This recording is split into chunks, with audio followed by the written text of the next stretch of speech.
Hi friends, എല്ലാവർക്കും നമസ്കാരം. നമ്മുടെ പുതിയ ഒരു വീഡിയോയിലേക്ക് എല്ലാവർക്കും സ്വാഗതം. നമ്മുടെ ഇന്നത്തെ വീഡിയോ ഒരു ഓണിയൻ റൈസ് ആണ് കേട്ടോ.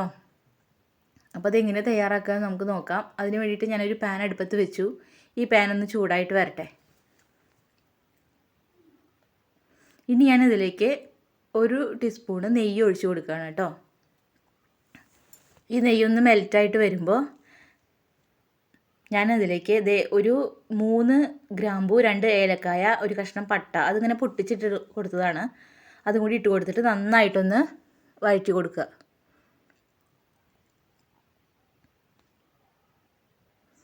ഇനി ഇതിലേക്ക് ഞാൻ ഒരു 1/2 ടീസ്പൂണ് പെരിഞ്ജീരകം ഇട്ട് കൊടുക്കുന്നുണ്ട്. എന്നിട്ട് ഇതൊന്ന് നന്നായിട്ടൊന്ന് വഴറ്റി കൊടുക്കുക.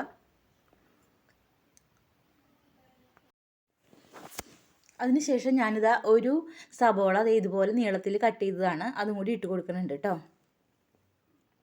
എന്നിട്ട് ഇത് നന്നായിട്ടൊന്ന് വഴറ്റി കൊടുക്കണം. പിന്നെ അതിലേക്ക് ഞാൻ ചെറുതായിട്ട് അരിഞ്ഞിട്ടുള്ള വെളുത്തുള്ളി ഒരു 10 അല്ലിയുണ്ട് ഇട്ട് കൊടുക്കുന്നുണ്ട്. എൻ്റെ കയ്യിൽ വലിയ വെളുത്തുള്ളി ഉണ്ടായിരുന്നില്ല, അപ്പോൾ ചെറിയ അല്ലിയായിരുന്നു. അതുകൊണ്ടാണ് കേട്ടോ ഞാൻ 10 എണ്ണം ഇട്ട് കൊടുത്തത്. വലിയ അല്ലിയാണ് നിങ്ങളുടെ കയ്യിലെങ്കിൽ നിങ്ങൾക്കത് 5 എണ്ണമൊക്കെ ഇട്ടാൽ മതിയാവും. നമ്മുടെ ഈ സബോള ഒരുപാട് ഇങ്ങോട്ട് വഴണ്ട് ബ്രൗൺ കളർ ആവേണ്ട ആവശ്യമൊന്നുമില്ല, ജസ്റ്റ് ഒന്ന് വഴണ്ടാൽ മതി. ഇതേ നമ്മുടെ സബോള ഏകദേശം വഴണ്ട് വന്നിട്ടുണ്ട് കേട്ടോ. ഇനി നമുക്കിതിലേക്ക് പൊടികൾ ചേർത്ത് കൊടുക്കണം. അതിന് വേണ്ടിയിട്ട് ഞാനിതാ ഒരു 1/2 ടീസ്പൂണ് മുളക് പൊടി, പിന്നെ ഒരു 1/2 ടീസ്പൂണ് മഞ്ഞൾപ്പൊടി, പിന്നെ ചെറിയ ടീസ്പൂണിൽ ഒരു 1/4 ടീസ്പൂൺ ഗരം മസാല, പിന്നെ ഒരു 1/2 ടീസ്പൂണ് ഉപ്പ്. ഇതെല്ലാം കൂടി ഇട്ടിട്ട് നന്നായിട്ടൊന്ന് വഴറ്റി കൊടുക്കണം. ഉപ്പിടുമ്പോൾ നമ്മൾ ശ്രദ്ധിക്കണം, നമ്മൾ ചോറിൽ ഉപ്പിട്ടിട്ട് വേവിച്ചിട്ടുള്ള ചോറാണ്. അപ്പോൾ ഈ മസാലയിൽ നമ്മൾ ചോറിലത്തെ ഉപ്പ് നോക്കിയതിന് ശേഷം നമ്മളിതിൽ ഉപ്പിട്ട് കൊടുത്താൽ മതി കേട്ടോ. അതിനനുസരിച്ച് എത്രത്തോളം ഉപ്പ് അതിലുണ്ട് വെച്ചാൽ അതിനനുസരിച്ച് ഉപ്പിട്ട് കൊടുത്താൽ മതി. ഇനി ഈ പൊടികളുടെ പച്ചമണം മാറണ വരെ നന്നായിട്ട് ഇതുപോലെ ഒന്ന് വഴറ്റി കൊടുക്കണം. ഇനി ഞാനിതിലേക്ക് ഒരു കുറച്ച് വെള്ളം ഒഴിച്ച് കൊടുക്കുന്നുണ്ട്. ഒരു 3 ടീസ്പൂണൊക്കെ ഉണ്ടാവും കേട്ടോ. ഇതെന്തിനാണെന്ന് വെച്ചാൽ നമ്മൾ ഇതിലേക്ക് ചോറിട്ട് കൊടുക്കുമ്പോൾ ആ ചോറിൽ ഈ മസാലകളൊക്കെ ഒന്ന് പിടിക്കാൻ വേണ്ടിയിട്ടാണ് നമ്മൾ ഈ വെള്ളം ഒഴിച്ച് കൊടുക്കുന്നത്. ഇനി ഞാനിവിടെ ഒരു ജീരകശാല അരി കുക്കറിലിട്ട് വേവിച്ച് വെച്ചിട്ടുള്ള അരിയാണ് കേട്ടോ. ഉപ്പും കുരുമുളകും കൂടി ഇട്ട് വെച്ചിട്ട് വേവിച്ചിട്ടുള്ളതാണിത്. അതും കൂടി ഇട്ട് കൊടുക്കുന്നുണ്ട്.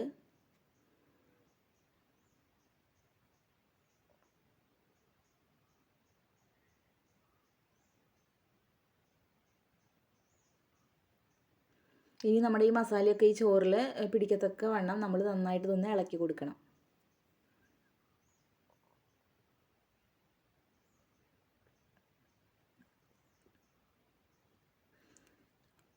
ഇതാ നമ്മുടെ നന്നായി ഞാൻ ഇളക്കി കൊടുത്തിട്ടുണ്ട് കേട്ടോ. നമ്മുടെ ചോറിലൊക്കെ ഈ മസാലകളൊക്കെ നന്നായി പിടിച്ചു.